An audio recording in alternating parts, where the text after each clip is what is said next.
Well, a local nonprofit is all about restoring hope to families after death. And joining me now is Gabby Gouveia. Now, you're executive director and co-founder of Let Grace In. So now with all of this going on, especially on Maui, and possibly people dealing with death, what is your advice to them?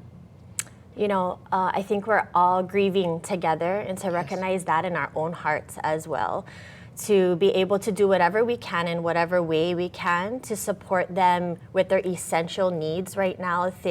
People are waking up without their homes, without their family members, without their pets. I see community coming together. Let Grace In really believes in the power of community and people coming together in whatever way they can to show up for one another.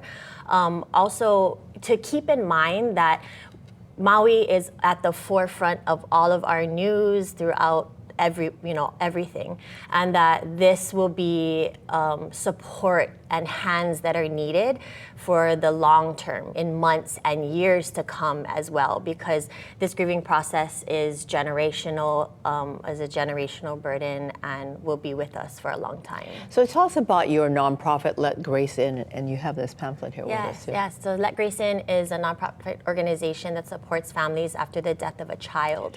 So we're supporting grieving parents and siblings with our programs, and we just never want anyone to travel this journey alone. Yes, and so what led you to create this nonprofit, and how are you spreading this grace?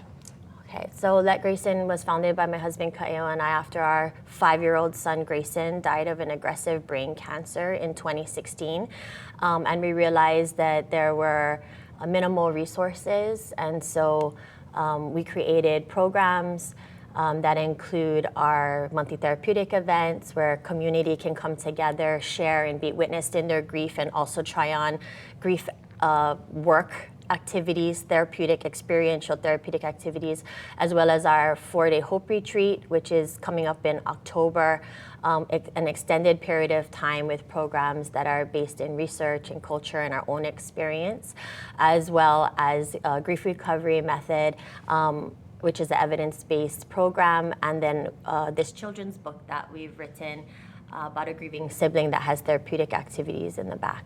Well, I'm so from the ashes of your son, so sad to hear about that. You've obviously created this great organization that's helping others. So a final word for those who are going through grief and loss right now, especially on Maui and those families connected. What is your advice for them to try to get over this? I mean, thank God you were able to create this organization to help others. Yeah, I believe you just go one breath at a time, especially at the beginning, and that grief is a lifelong experience that we continue to hold in our hearts, but we grow around it. So we flex our mental, spiritual, physical, emotional muscles, the things that we can do in our lives to create a meaningful life while holding our grief.